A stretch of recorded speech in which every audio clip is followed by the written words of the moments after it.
Canarias podemos aportar muchas cosas y precisamente estamos exportando todo ese conocimiento a África ya.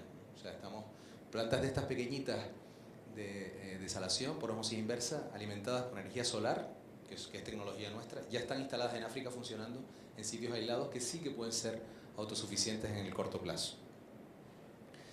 Bueno, este es el marco energético e hídrico de Canarias. Tenemos 2,1 millones de habitantes y los 14 millones de turistas que equivalen a una población adicional permanente de más de 300.000 personas. ¿Vale? Pero son más de 300.000 personas que consumen 3 veces más agua y energía que los otros 2,1 millones. O sea, tenemos de facto una población de 3 millones de habitantes en Canarias. Eso es bastante peso, bastante presión sobre todo lo que supone pues, este objetivo de ser autosuficiente. Los sistemas eléctricos son aislados, que quiere decir que, salvo una pequeña conexión que hay entre Lanzarote y Fuerteventura, la energía que se consume en una isla se tiene que producir en la misma isla. Eso es importante porque si queremos meter mucha energía renovable, nuestras redes, nuestros sistemas no están preparados para esto. O sea, me estoy refiriendo sobre todo a energías renovables eléctricas, que son las que van por la red. Saben que los parques eólicos, las plantas fotovoltaicas, producen e inyectan electricidad en la red. Y la térmica siempre la dejamos un poco de lado porque no hay tanta demanda térmica en Canarias, está sobre todo en el sector turístico y en las cotas por encima de 600, 700 metros. Ahí hablaremos un poco también de las posibilidades que hay de las renovables. Y después tenemos el problema del agua. No tenemos agua, tenemos históricamente pues, una escasez importante de recursos hídricos, nos hemos visto obligados a recurrir a técnicas. Aquí en Tenerife pues tenemos las redes más grandes del mundo de galerías y pozos, en Gran Canaria hay presas, y hace 50 años fuimos pioneros en desalación de agua. O sea, fuimos los primeros del mundo, bueno, de Europa, que desalamos agua. O sea, que nos hemos tenido que buscar la vida para pues garantizar ese recurso y suministrar a la población. Eso también consume energía. El ciclo del agua, ya lo veremos, es bombeo, en el caso de desaladoras es captación de agua de mar, llevarla al agua de la desaladora el proceso de desalación consume mucha energía, después llevarla a cotas altas y después distribuirla, eso todo es energía. La reutilización también consume energía. En concreto, pues estamos hablando del 15% de la energía que se produce en Canarias va al ciclo del agua, muy importante. Bueno, estos son retos adicionales, más allá del ámbito energético, que nos posicionan como un laboratorio, como decía Joaquín antes, esta es la idea que estamos vendiendo en Europa, ¿no? Que las soluciones que aplicamos en las islas son replicables y extrapolables a cualquier sitio del mundo, ¿no? O sea que podemos ser esos bancos de ensayo, esos laboratorios naturales donde las soluciones continentales no valen. Y esa es un poco nuestra filosofía, lo que vendemos en Europa, ¿no? Y ahora estamos con la economía circular, ¿no? Que es otro, es más allá de la energía y el agua, ya es tema de los residuos y tema de hacer más sostenible toda nuestra economía. Esto es lo de África que les decía, son fotos reales de instalaciones que hacemos allí en Mauritania, Senegal, Cabo Verde, Túnez incluso.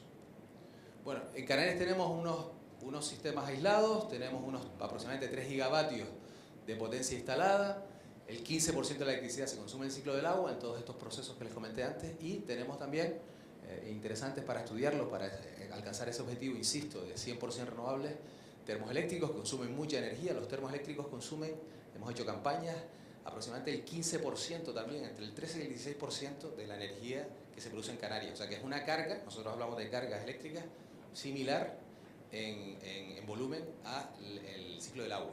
O sea que se puede gestionar, hablaremos también de gestión de la demanda. Y después vendrá el coche eléctrico que ayudará también a optimizar todos estos flujos energéticos. Bueno, esto simplemente para ilustrar pues, que cuando estamos hablando de energía no solo hablamos de electricidad, hablamos también de combustibles, hablamos pues, de que aproximadamente la mitad de todos los combustibles que vienen en Canarias se utiliza para transformarlos y la otra mitad para el transporte, ¿no? Para transporte marítimo y terrestre, ¿no? El aéreo pues, no está aquí metido. Y en renovables pues tenemos ahora mismo un porcentaje de penetración de un 9% de la electricidad. El mix energético canario se compone de renovables. Bueno, esto es lo que les comentaba antes, ¿no? El agua tiene un problema pues, de sobreexplotación de acuíferos, o sea, hay que empezar a recargar acuíferos ya con agua desalada, se están haciendo ya algunos experimentos. Hemos tenido que aplicar tecnologías de desalación. También tenemos plantas de aguas salobres y también fuimos pioneros en depuración de aguas, en reutilización de las aguas residuales. Nos hemos quedado un poco atrás, pero todavía pues ahí hay mucho margen. Estamos aproximadamente un 30 y pico % de capacidad de reutilización en Canarias, ¿no?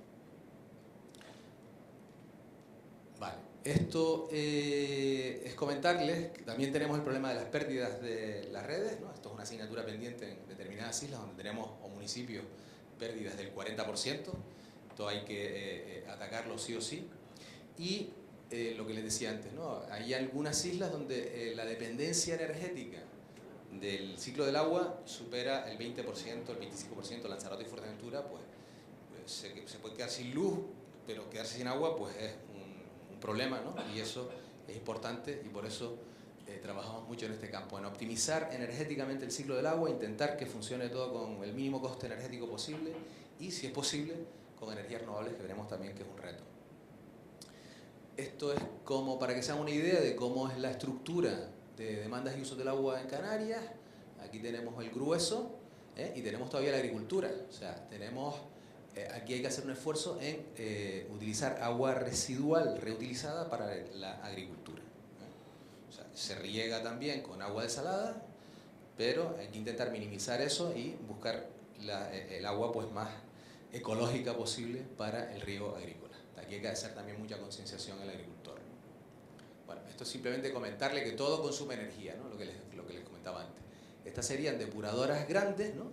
Y lo que hemos hecho nosotros también en el ITC es, bueno, ahora les comento lo de las depuradoras pequeñas, ¿no? Que es un nicho interesante. Primero decirles la dependencia por isla de la desalación, solo la desalación, o sea, no está metido el bombeo, la captación, la distribución en altura. O sea, esto es para que vean, o sea, solo tenemos 2 islas que no tienen desaladoras y en el resto hay islas, todo es desalación. Aproximadamente el 55% del agua que consumimos en Canarias es agua desalada. Hay islas como Lanzarote y Fuerteventura que el 100% es agua desalada y con los consumos que les decía antes, pues estamos hablando de que el ciclo del agua en Canarias, más o menos con un 20% de la energía, si tuviésemos un 20% de energía renovable, se podría decir que estaría cubierto, o sea que ya podríamos ser autosuficientes hídricamente. ¿Vale? Bueno, estos son los sistemas pequeños de depuración que estamos promoviendo en sitios aislados, núcleos poblacionales pequeños, albergues, aulas de la naturaleza. Y les voy a mostrar algunos que hemos hecho en Gran Canaria. Esto es una solución interesante para sitios donde nunca va a haber una red de alcantarillado, o sea que están lejos de una depuradora convencional. Estamos hablando de sitios hasta que pueden tener una carga de 1.000, 2.000, 3.000 habitantes equivalentes. Son humedales artificiales o lagunas donde el agua residual va, esto es en la presa de las Niñas, en Gran Canaria, donde el agua residual va por aquí. Donde el agua residual pues cae por gravedad, se filtra con filtros de grava, filtros naturales, ¿no? Y donde pues el proceso de depuración o de limpieza pues química y limpieza biológica se produce de manera natural cultivando plantas, ¿no? Ahora verán la instalación más grande que hemos promovido unas 20 y pico y ahora ya hay empresitas, hemos transferido esa tecnología que las están montando, ¿no? La primera fue aquí en el albergue Bolico y en la presa de las Niñas y aquí en la universidad, y esta es en Santiago, en Santa Lucía de Tirajana, el sureste de Gran Canaria. Es una cosa grande, o sea, esto tiene unos 30 metros de longitud y se ha generado un pequeño ecosistema ahí con agua residual, donde no hay consumo energético y donde incluso se genera trabajo, ¿no? Porque aquí estas plantas que son halófitas pueden servir para forraje o incluso para hacer cestería. O sea que es un ciclo totalmente sostenible y muy interesante para pequeños núcleos aislados donde todavía hay mucho potencial en Canarias. Esto es importante tenerlo en cuenta, no quiero tampoco hablar de muchas cosas técnicas ni muchos números, pero si queremos un suministro 100% renovable y tenemos sobre todo que basarlo en la solar y en la eólica, que son energías fluctuantes, intermitentes, y cuando están, a lo mejor no están con la potencia que queremos que está o no estén, ¿no? Pues tenemos que buscar la manera de o almacenarlas o con esas cargas de desalación, termoeléctrico, coche eléctrico, hacer que se optimice ese sistema. ¿Y cómo? La idea es aplanar la curva, o sea, no consumimos la misma cantidad de energía durante el día, ¿no? Por la noche consumimos muy poquito, después está el pico de la mañana, otro pico de la noche. ¿Esto qué quiere decir? Pues que es bastante complejo al mismo tiempo garantizar el suministro en las condiciones que establece la ley y cubrir ese suministro con energías renovables. Hay que hacer pues, mucho esfuerzo de planificación, de predicción, ¿no? Y esto es un reto. Estar por un lado las puntas, que son importantes, y por otro lado los valles, ¿no? Que es por la noche cuando se consume muy poca energía. O sea que tenemos que ser muy inteligentes a la hora de intentar casar consumo con cobertura de la demanda, porque la demanda se tiene que cubrir en el instante, o sea, es un tema de el momento. O sea, no podemos hablar en base anual, sino en cada momento tiene que haber la potencia necesaria para que todo funcione. Este es el parque de generación que tenemos, un parque fósil con toda esta potencia instalada, y después tenemos en renovables pues lo que les comenté, y ahora vamos a ver los números también. Bueno, cuando hablamos de energías renovables a mí me gusta hacer dos distinciones. Hablar de las grandes, ¿no? Las que están conectadas a la red de alta tensión. Ahora veremos los problemas que tienen, ¿no? Aquí en Arico pues hay un problema, ha surgido ahora un debate, ¿no? De que pues no quieren pues que se instalen los parques, pero bueno, son grandes, son promotores, empresas grandes, donde se van a montar grandes parques eólicos para inyectar toda esa energía en la red y venderla. Y después está lo que nosotros anhelamos, ¿no? Que es un poco la energía renovable al alcance del ciudadano, al alcance de nosotros, de los que estamos aquí, para ponerlos en nuestras casas y para ser cada vez menos o más independientes de la factura de la luz. Aquí hay una oportunidad enorme, y ahora hablaremos de lo que hay ahora sobre autoconsumo y las posibilidades que hay.